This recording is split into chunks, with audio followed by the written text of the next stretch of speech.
What's going on, beautiful people? It's your boy Lando Success. We are doing the Stephan monetization loop. We are reacting to Dave Ramsey reacting to Stephan portfolio. Let's get this thing popping. So, you know, I'm a big fan of Stephan, so I use some of Dave's philosophies.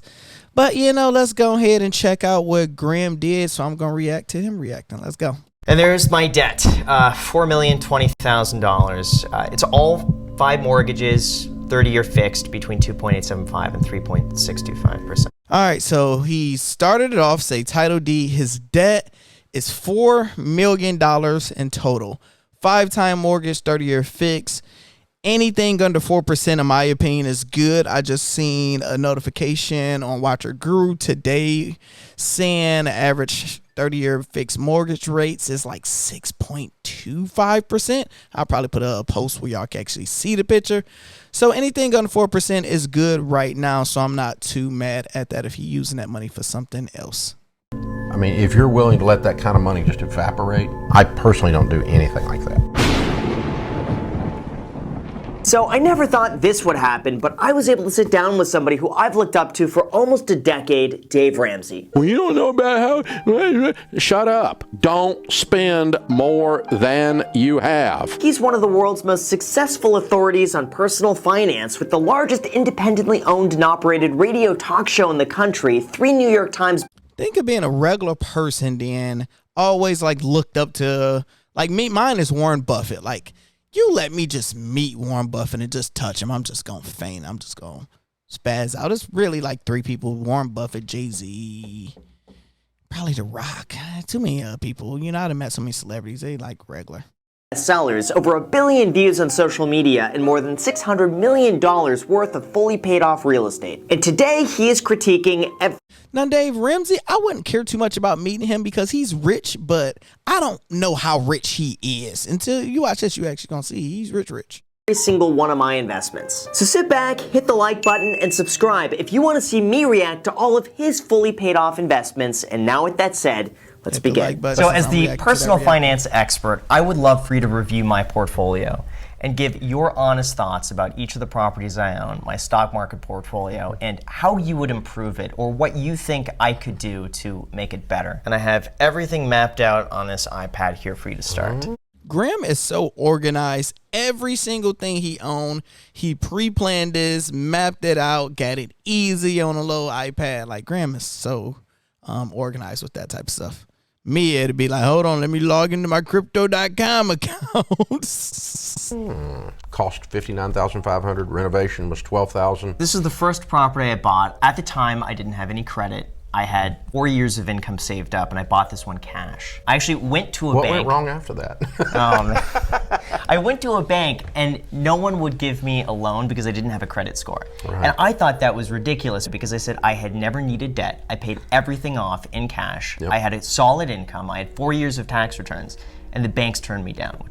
The 100% same exact thing happened to me. I literally I never had a credit card until I turned 27, I believe, because I always had paid everything cash. Like, I had a house that I owned. I had my car that I never had a note. I didn't go to college, so I didn't have to use credit for anything. I'm like, cash is king. And when I had somebody to like pull my credit and start building, he was like, Lando, you got a 0. I'm like, I never heard anybody having a 0 credit score before. I had a 0. So he was probably in the same predicament as me. Shout out to Graham. Now, property number 1, he got it in 2012, 10 years ago. Cash cost was basically $60,000. And it's funny, this is the same as mine. My cash cost was $50,000. Renovation, no clue. See, I ain't organized as this. Rent, net income, total value today, $380. Mine just sold for $210. So, but mine is in Michigan versus his in California. Same thing. I just lived in that one until I sold it. So this is a great way to start. I ain't mad at it. All right, we can react like this. So it's the second property, so I won't forget. Cash costs a little bit more. Renovation only costs, that's $80,000 right there. Rent, why he got it rent selling $0 because I think he stayed in that one. Net income $1,400, total value. So same thing twice, basically. I am actually selling right now. These properties were all in California. So because I've left California, I want to begin selling off some of the holdings there. What are you going to do with them? Just drop them in 1031? I wouldn't sell them. I would just literally hire a manager to run it. Shit, keep it going. Some buy over in Vegas? No, most likely not. I think for the value of these, I don't want to have to be on a time constraint of finding another property. And I think for the most part, I might just pay the tax on it. I'd roll them into a 1031. Worst case is you bail out. I have to learn what is a 1031. Anybody in the comments understand what is a 1031? I'm assuming it's like a Roth IRA account where you can avoid paying taxes now, but you're gonna still have to pay them later. I'm assuming. And pay the taxes. I just did that on a piece of property. I had some lots associated with a house that I lived in, and I sold off those lots and I made $1 bazillion on them. And so I rolled it into a 1031. I'm not sure yet if I'm really gonna follow through on it. I may end up. All right, I can't do it. Let's see, 31. Exchange. It's a deferred 1031 exchange and real estate investing tool that allow investors to swap out an investment property for another and defer capital gains or losses. Yep, it's basically what I assumed it was. Carry on. But I've got that period of time to mess with it. Yeah. Which if I don't do that, then 100% I'm locking in the tax bill. This is the property that I think I put 20 or 25% down. I bought it for $780. His money was getting up, man. So he bought it for under $1 million, about 75% of that milli. Renovation, yeah. So that's about $1 million crib out of pocket, $210,000, and he got a loan. So it's a lot going on right here. Loan for $360, 3.3, 30 year. Equity is close to $1 million in there. Net income, total value today. Can't wait to hear this one. Spent $60,000 renovating it, so I was out of pocket with my down payment $210,000. Now it's worth about $1,350. Look how little that house is. Like, I would never move to California. Look how little this house is. Y'all probably got me in the way, but if y'all basically, this house little as hell. It look like 1,100 square foot, 1.5 bedroom, 2 at the most. With my down payment $210,000. Now it's worth about $1,350, so there's about $900 and almost $1 million of equity. 2017 is $585,000, loan of $580. Good story with this one. So I bought this for $585,000. Needed a lot of work. So my initial loan on that was, I think, $480, but I fixed it up. I spent $220,000 fixing it up, and then I got a refinance when it was valued at $900 and something thousand, and that's when I was able to pull out the. That's beautiful. You got the cost and the loan, so you literally basically got the loan. So you 100% got the loan for this, right? So $600,000, boom, 3.6%. You got to pay it off in 30 years. Where did you get the $200,000 for renovation? That's a lot. I wouldn't have did this because I'm not about to buy a home for $600,000, then put $200,000 into it. That just don't make sense to me. But rent, equity, geez. $580. And this is what I call the $0 home because I was able to live here for free. I pulled out all of my down payment that I put in the property, got it back. So I was $0 in the property. The property cash flowed in between all the write-offs I got by using the garage as a studio, the rent from the other side, and living there. I'm using my garage as a studio. Write-offs, baby. Completely free. Mostly, but you're leaving out opportunity cost. I mean, you could have put that cash in your pocket if you had a renter in there and you were somewhere else. So. Kind of, because I was able to use that to then buy this duplex, which was a few blocks away. Came up as a really good deal. They marketed this incorrectly. So I saw it come up and they marketed it as a 1-bedroom, 1.5 bathroom. But it looked so good in the pictures that I had to see it. So I show up there and I realized that, wait a second. Graham is a little younger than me. Graham looks like a kid. Graham literally, he don't age bad. Like, Graham look young as hell. If you just put up one wall, all of a sudden it's a 2. But Graham always looks stressed though. He always looks stressed out. bedroom on each side. And the price for a 2-bedroom would have been significantly more. With that one little change and just calling it a 2-bedroom, the rents increased by 50%. Jeez, now that's a come up. That is knowing, like, you got to be a real estate person to completely be able to pull off that move. So what he basically said is he seen an opportunity. Yo, all I had to do was put up a wall that probably cost him $2,000, under $5,000 to do, and literally it made the house value go up. Even today, my wife was looking at homes, and she was like, "Ugh, this house is for listed. I think it was $375. They just took a $25,000 pay cut on it, so it was a $400,000 home." She was like, "It's only a 2-bedroom. This don't make any sense. Nobody's gonna spend that money for it. Is it off the water?" She's like, "Yeah, it's off the water." I'm like, I guess nobody ain't spending money for it because it's still listed and they just dropped the price. But basically, people want more rooms. Everybody usually have a family. They got a cousin. Somebody always need to move in and stuff. So if you can add that extra room like Graham did, that was dope. Just because of that one change, and the value went up significantly. It was a sweet deal. Then this is the first place that I bought for myself. I went from living in a duplex that was 800 square feet to this, but the cost was 2.1. That's a dope ass room. That looks very elegant, dope. But a $2.7 million house in California, like, you would get that same house for $400,000 in Michigan. That's the problem. 2.1 million. The loan was for 1.2. I can't wait till the bank give my black ass a $1.2 million loan. They won't even give me $100 right now. Oh, we'll give you $100 for 27%. Like, Jesus. Oh, don't get me started. 2.8, great, percentage right there. Equity is good. I like that. Almost $1 million down on that, just so I could have a low payment. But the loan I got was 2.875, 30-year fixed. You should do like a YouTube channel on this. You're kind of good at this. I should. And then after staying there for a year, I bought this place in Las Vegas. And this is where I live now. So basically the left half of the house is all studio, and then... Let's go. Because y'all don't ever get to see how it really looks. And your studio's real small. It's just one area. Like, I just redid my studio in my garage, my new home. It's just one area. You got lights. You got crazy stuff. You got a bunch of wires. Y'all just see the little polished stuff. Everybody need one of these. I'm going to get one of these in the office. But yeah, a bunch of different random ring lights. It's weird. It's a lot. It's a lot for real.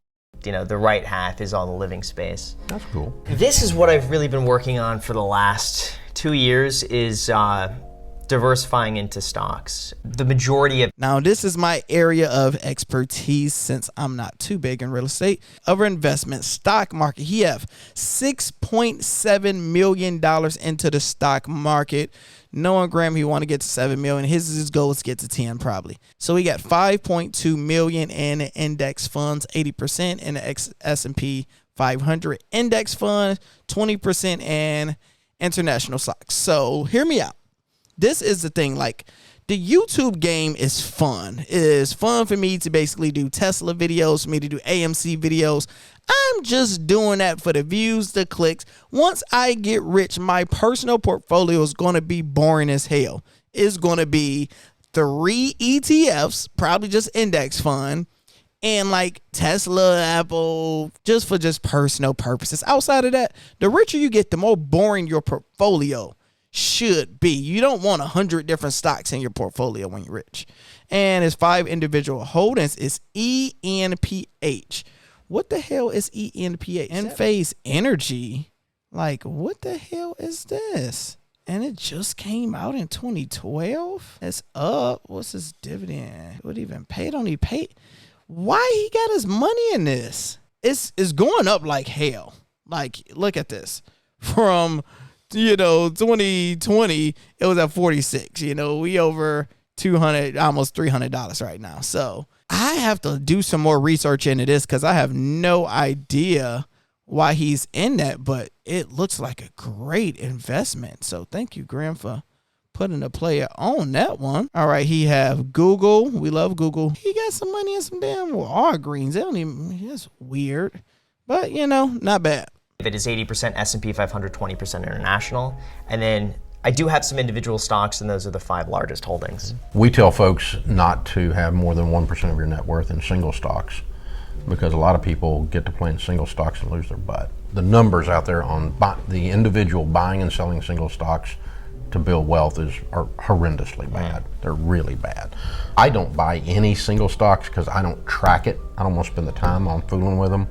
Told you, when you get super duper rich, you don't even care about individual stocks. You just the market gonna go up. Let's just invest in the market.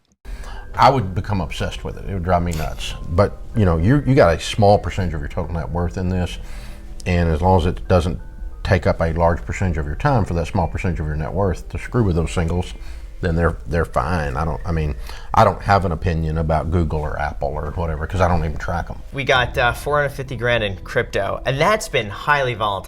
Hey, I love it. 200. You want this to be over $1 million, but he got enough Bitcoin. So let's see, if Bitcoin is at 20,000, he have 10 Bitcoins right here. And Ethereum, he have 100. Let's just say 100 Ethereum. So that's a good number. I love it. I think at the peak that was about $1 million. It's down to about 450. It's slightly below my cost basis now. So I have more invested overall than it's worth. Yeah. But your basis really doesn't matter. What matters is the future. Harvard Investment Newsletter did a thing called sunk cost analysis. The class was taught to yell if someone brought up their basis, sunk cost. Sunk costs don't matter. I mean, if you're willing to let that kind of money just evaporate and just disappear, and you can emotionally accept that, and your portfolio can accept that blow, and you want to screw with it, that's fine. I personally don't do anything like that. Good cash. This is actually something that I think is excessive, but that's a lot of money in cash. If I'm as rich as him, you always need $1 million. Yeah, because you want to get this to $5 million, then $10 million, more million in cash. But he got too much debt because he got $4 million in debt, 3.7 in cash. Me personally, I wouldn't want that much debt. And you get it in a high interest, account where you're getting close to 2% on it. So, I don't know. What's y'all thoughts on that? For some reason, I've always felt like I feel better just having it. The reason you feel like it's excessive is you're a real estate guy. Real estate people are notorious for not keeping enough cash. Because I'm a real estate guy too, we believe in real estate. You've got a lot of properties, you need some cash position to protect yourself on those. Angel investments. So these are spread throughout 6 fintech companies that I've been building up for the last 2 years. Graham got a lot of money. So this is just companies that, when he always talk about public.com, he's an angel investor, so he's on public a little bit and some other stuff. That's great. I like it because they blow up. Your money gonna blow up. I'm not counting it in my net worth, but if I were to put a value on it today in terms of what someone might offer for it, I just threw that number there. Yeah, this is, it's icing, it's play money. Sure. It's gravy on the biscuit, so cool, okay. So this is something that I've actually gotten really into because I love cars and watches, and my philosophy is that if you buy the right car at the right price, you should be able to drive and enjoy it I'm a free. watch guy. So these 3 cars for me, the Ford GT was something that I saw as a great value about 1.5 years ago, so I paid $300 for it. And that Ford GT, by the way, has been the best investment that I've made over the last probably 1.5 years, 2 years. A Tesla Roadster was the other one. Yeah, I think your watch is worth more than you think it is. And there's my debt, $4,020,000. It's all 5 mortgages, 30-year fixed between 2.875 and 3.65%. A lot of debt. When I've been walking with people with $10 million net worths and greater, decamillionaires and greater, and spending time with them and studying them. First I started studying millionaires, just because I wanted to be one, and then I started studying decamillionaires. Now I'm studying billionaires. The rich people always kind of like enamored me. Like I thought they had some kind of special sauce or something, or they had superpower. They had a superpower, that's it. And there were some kind of secrets to the rich, and it's always disturbed me a little bit that there aren't any secrets. Because I wanted there to be this thing that if you went hunting for it, you could find it. It's not there. It's the iced coffee, by the way. Yeah, that's the secret. That's it. That's the secret. So, but what I found with them that kind of set me free to be me was that the vast majority of them don't do anything that's super sophisticated. As a matter of fact, it's kind of ridiculously primitive. I mean, your portfolio is very sophisticated compared to most people that I run into with a $20 million number. Yeah, most people You've got just a lot wild of us all you put a over lot the of thought to it. I mean, you do this for a living; it's what you do. So you obviously got some brain power on it. So if you was a millionaire, right? How would yours look? Mine will be probably more franchise businesses, such as like tropical smoothie franchises, Subway, places that I go that I personally like. I would love to have Chick-fil-A, but it's too hard to get one. You got to qualify for it. So it would be definitely a lot of passive income stuff that operate without me. Stock portfolio will be boring. Angel investor, I will have a lot of money in angel investors because, you know, them people out in Silicon Valley, it's just smart as all hell. And sooner or later, you grab 100 companies, you only need like 3 of them to blow up, and you're going to be a billionaire sooner or later. But overall, I believe Graham thing is great. I honestly like it. I think you have too much debt. Got to lower that down. But, you know, they say it's good debt, especially when you're rich. Let me know your thoughts in the comments. You can watch the rest of it on the Graham page. He has close to 4 million subscribers. Subscribe to my page, like it. Subscribe to his page, like it. Talk to you soon. I'm out.